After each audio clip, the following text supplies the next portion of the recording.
Então tá, né? Maravilha, maravilha, Avante Lovers de norte a sul do país. Você que carrega o coração de 5 pontas dentro do peito. Estamos aqui nessa maravilhosa resolução de Super Nintendo, né? Você sabe, acaba o jogo, eu gravo correndo aqui do computador mesmo. A câmera tem essa qualidade incrível, mas é para não perder ali o calor do momento, para a gente não desperdiçar o que está fresco na nossa memória. E antes de tudo, antes da gente começar, eu quero dizer que eu estou muito feliz pelo empate do São Paulo, com o empate do São Paulo, por conta do goleiro Young.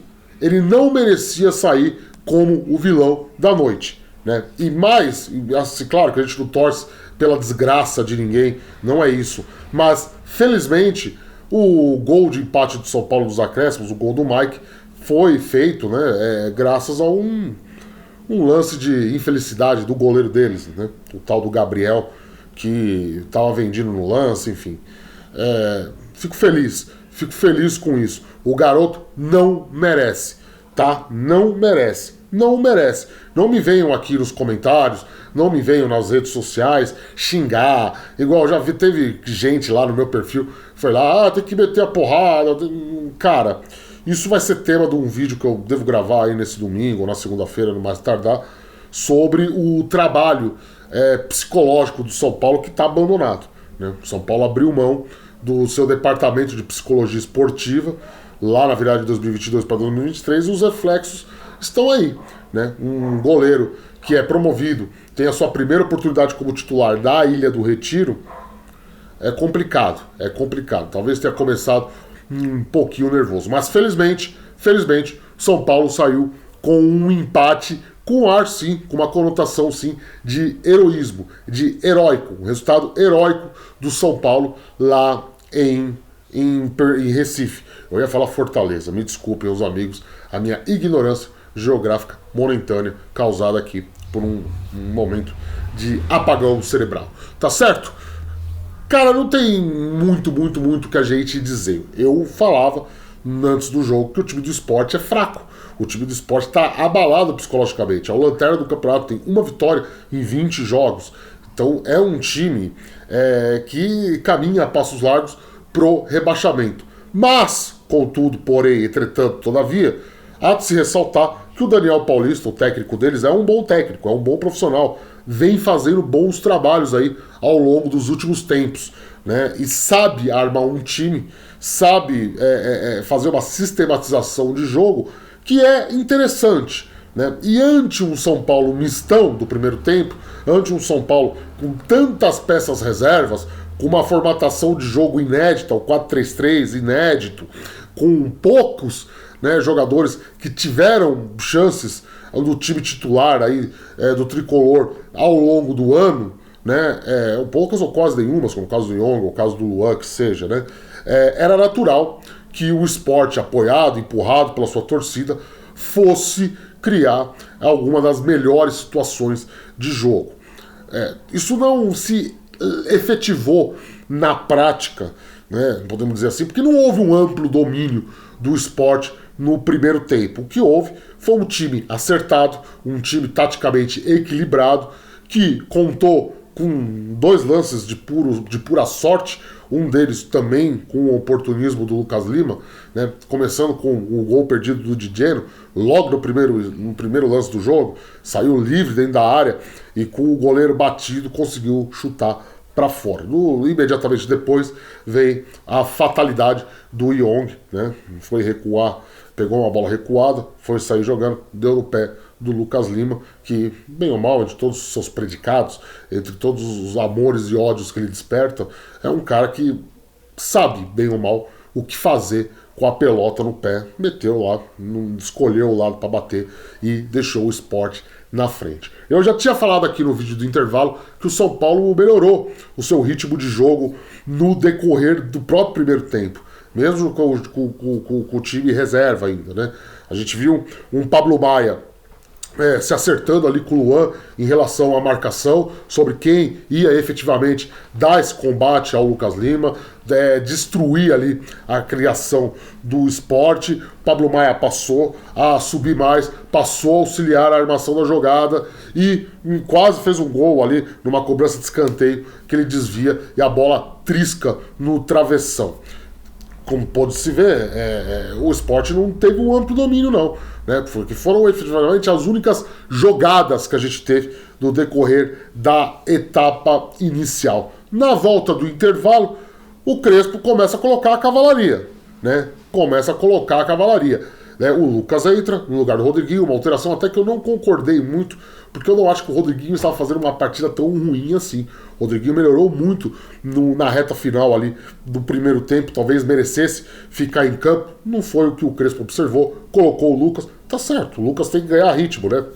Muito provavelmente vai ser titular na terça-feira no jogo que efetivamente vale contra o Atlético Nacional. Deixa eu parar de mexer aqui para a câmera ficar mais estável, né? Tô mexendo muito, você aí do outro lado. É aqui, a maravilhosa infraestrutura do Avante, meu tricolor. Por isso que eu falo. Você deixa o like, se inscreve, compartilha esse vídeo, ajude a gente a ser mais propagado, difundido nessa plataforma tão concorrida quanto é o YouTube. E, se possível, vira membro do canal aqui para ajudar a gente a contratar, comprar, né, ferramentas aí mais apropriadas aqui. Por enquanto, as condições financeiras que temos é o que nos permite entregar para você esse resultado que você está vendo. Computador tremendo, porque está na minha mesinha aqui de colo, né, onde eu escrevo, vejo a televisão, escrevo o relato, né, e aqui com essa câmera maravilhosa, essa ótima câmera super potente do computador, né, que grava nessa qualidade fantástica aqui de Super Nintendo, Nintendinho 8 bits.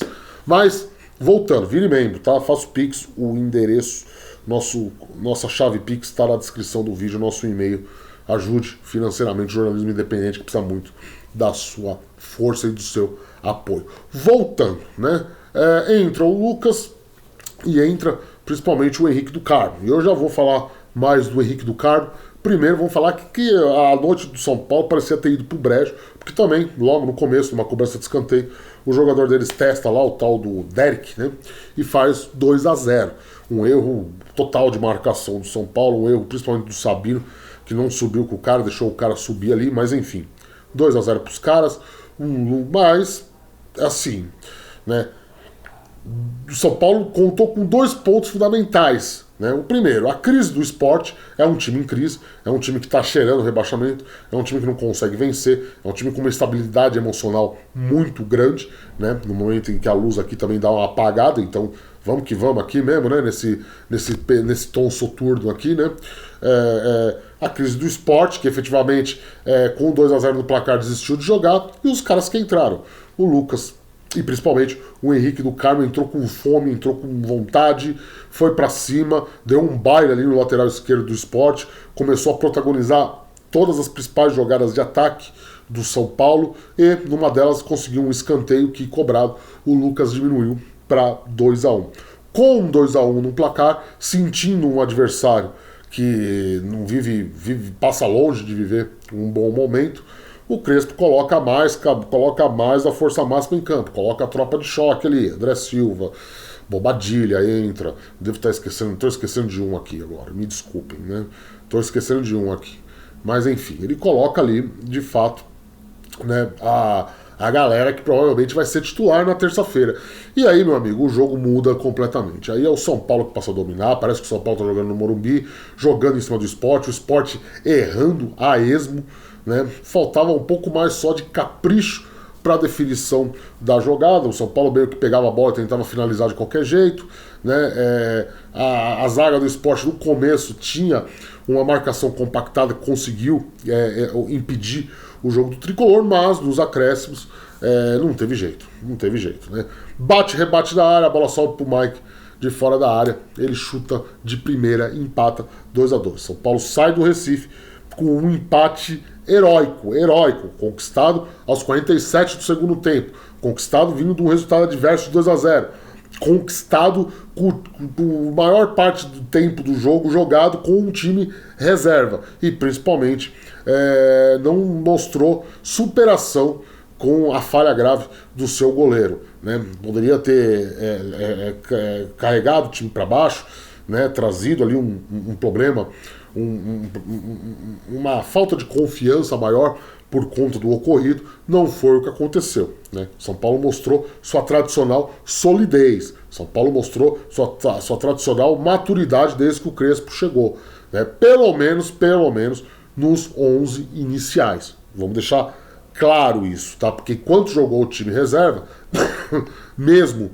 com uma formatação de jogo diferente, ficou nítida a discrepância de qualidade entre o time reserva do São Paulo e o time titular. Dá para você confiar só no time titular para daqui até o final da temporada? Dá. O time titular do São Paulo joga a bola para bater campeão. Já disse isso aqui. É time que sonha, perdeu a Copa do Brasil, né? Mas efetivamente, que para mim era a maior das chances de, quem sabe, erguer um caneco nessa temporada. Mas a Libertadores está aí, terça-feira tem uma decisão e o saldo que fica é positivo. O saldo que fica de um time que vai entrar em campo confiante, vai entrar em campo acertado. E aquela dúvida que eu tinha lá na análise da escalação está respondido. O Crespo mostrou repertório. O Crespo mostrou que sabe fazer esse time jogar sem precisar necessariamente dos 3 zagueiros. Sabe fazer. A transição defensiva do São Paulo melhorou no segundo tempo, a rotação ofensiva melhorou, a intensidade foi constante, né? Inversões de jogo, paz. São Paulo praticamente parou de errar no etapa final. Todos os erros que vinham acontecendo na etapa inicial melhoraram, pararam de acontecer. E o São Paulo mostrou maturidade emocional, maturidade tática, maturidade física e preciosismo para buscar o resultado, tá? Aí você aí do outro lado tá falando, puta merda, é só o esporte. Tá bom, eu sei que é só o esporte, mas eu tenho as minhas ressalvas, como eu disse. Jogo na Ilha do Retiro não é fácil. Você jogar na Ilha do Retiro não é fácil, tá? Independente da fase do esporte. A gente sabe, um estádio acanhado, um estádio que São Paulo, não só o São Paulo, mas qualquer um dos 12 grandes clubes brasileiros aí tem muita dificuldade de jogar, né? Vi de nosso rival que perdeu a Copa do Brasil lá, vi de outros grandes que passaram vexame lá. Então, assim, né?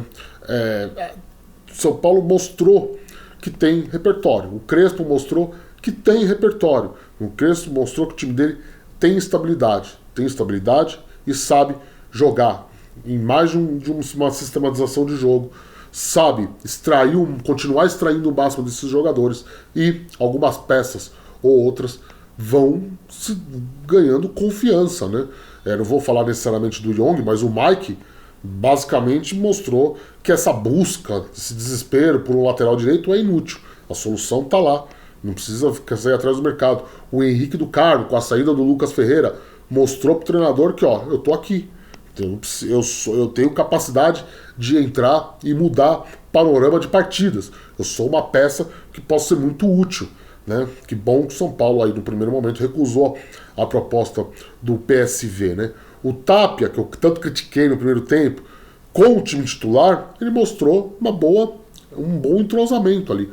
Mostrou-se afiado, né? Ciscou bastante, jogou bem, né? Caiu para a esquerda com a entrada do Henrique do Carmo, é verdade, mesmo jogando num lado que não é o seu, conseguiu ali desenvolver, conseguiu ali mostrar futebol. O Luan foi muito bem no jogo, muito seguro, né?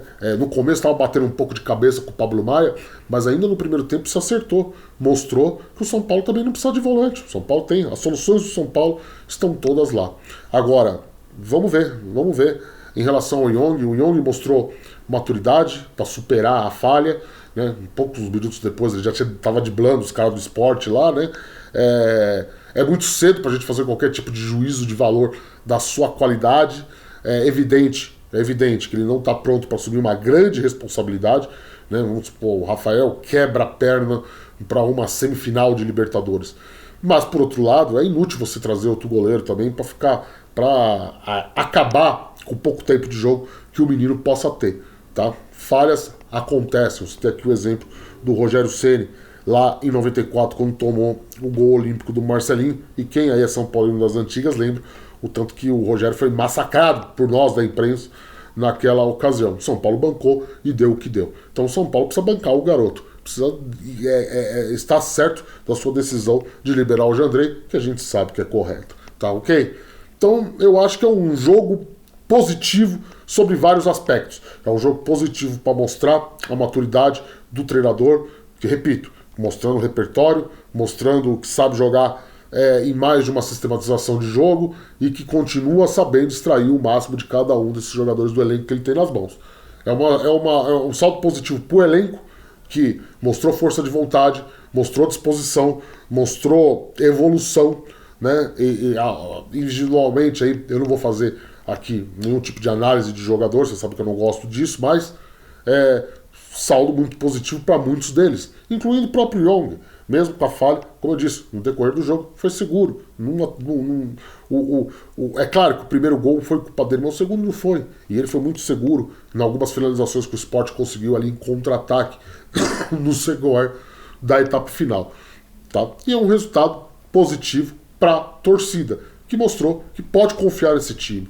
Depois do baque que foi a eliminação da Copa do Brasil, vergonhosa, fechatória, com o Atlético Paranaense ridículo, esse time mostrou que tem condições de sonhar com coisas maiores. São Paulo chega empolgado, chega motivado para terça-feira contra o Atlético Nacional, que é efetivamente o que vale. É efetivamente onde a gente vai separar os meninos dos homens. Tá ok? Já se repetindo, deixa o like, se inscreve no canal, tá? Compartilha esse vídeo com toda a coletividade São Paulina. Jogue lá nos grupos de WhatsApp, de Telegram, no Facebook. Manda pra vovó, manda pra titia. Ajude a gente aí nesse engajamento, tá? E se quiser e se puder, colabore financeiramente com o jornalismo independente. O Pix está na descrição, vire membro, né? O Apoia-se está na descrição.